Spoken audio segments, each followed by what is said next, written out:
Okay, my name is Logan Johnson. And I'm going to focus this video on a part of the book that I really liked. I'm just looking at my notes right here. I'm doing it on my phone, and so hopefully I'm right in the center. I have no idea, but if not, I'll redo it. I'm going to try to focus on how to deliver a lesson. The book talked about the teacher and the participants and how they should be involved.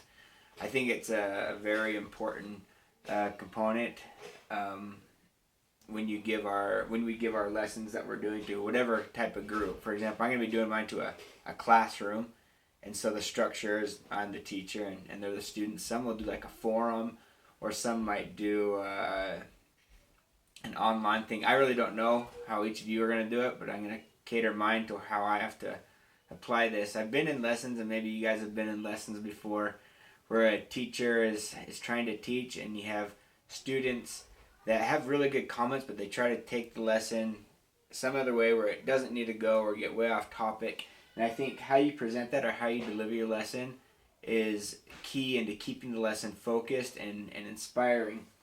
There's lots of different ways you can deliver a lesson. I think it's important that we explore all the different ways that will engage each one of your students. So let's say you're teaching a bunch of 6-year-old girls. You wouldn't go there in a shirt and tie and sit there and lecture to them, because they're not going to pay attention. You might go there with some crayons and some paper and smile a little bit. You got to cater to who your audience is. Lots of people that I'll be teaching will be 16 to 18 year olds. So I plan on using lots of videos, interacting games to keep them involved and interested in what I'm saying. The minute you lose or they lose interest in what you're saying, they've toned out and they are thinking about, I don't know, maybe their date for the night or what they're going to eat. They can change their mindset really quickly, and so it's important as teachers to keep them engaged, and how you deliver that lesson, I think, is the most important part.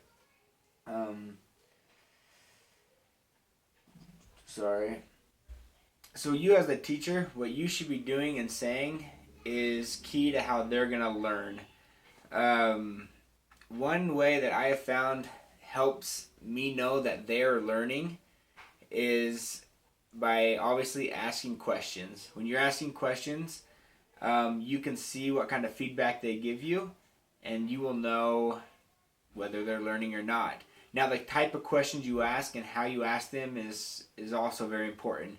Yes and no questions, or the obvious Sunday school answer questions, aren't the greatest questions, because they're questions that they already know before they came to your class. So they need to be engaging questions. And an example of an engaging question might be, what do you think of this scenario, and how would you act in this scenario? And instead of asking for hands, I like to point at someone. So I'm like, hey, you in the blue tie, if you were in this situation, how would you act?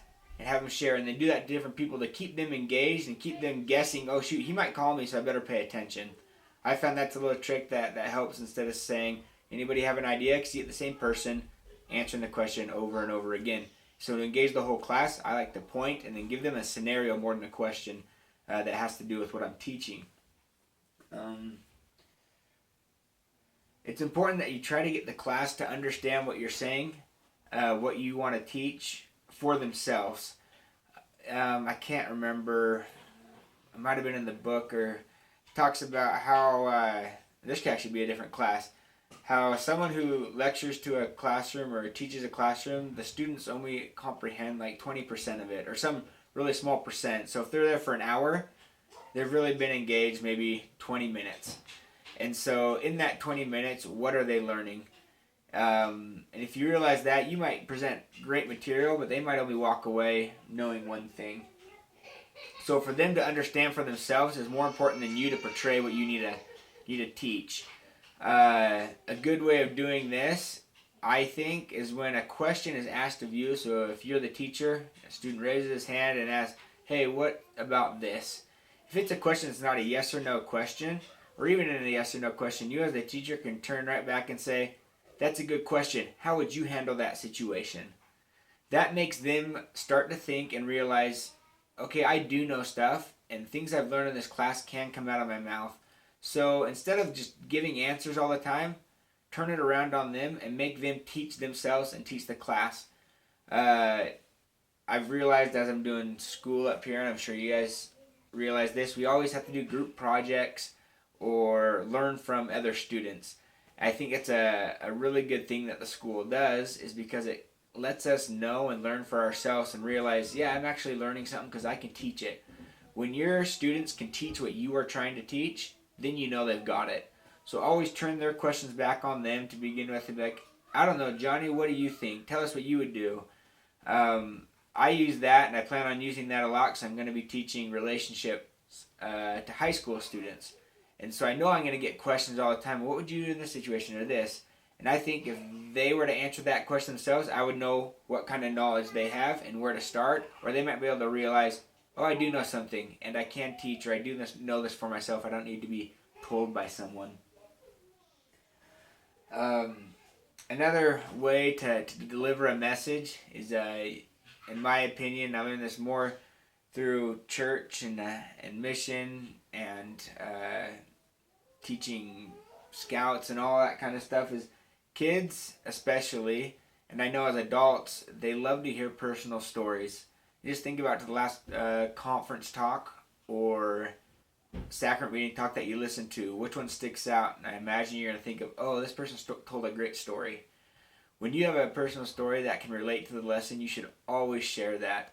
And I mean, if it applies and it's appropriate, because people who share personal stories, they get paid attention to more than someone just talking and laying out facts.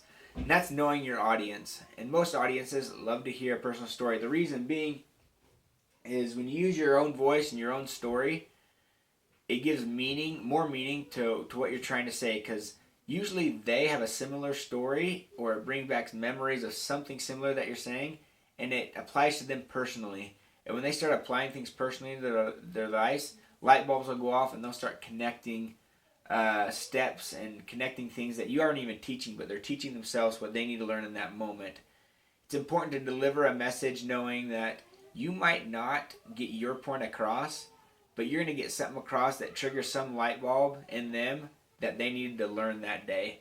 And that's obviously in the church. You know, someone listens to one conference talk, another person listens to the same one, and they come off with two different things they need to work on in their lives. The same can happen in our lessons, our forums, whatever we're doing. We might want to have this point laid out and taught, but someone might leave thinking or understanding something different that we didn't even teach, but they needed that day in their lives. So I think personal stories are a great way to get people's minds going and understanding things for themselves and what they actually need to be working on.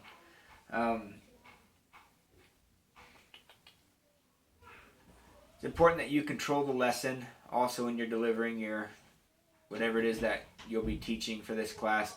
It's easy for someone to get off topic. I talked about this just a little bit ago.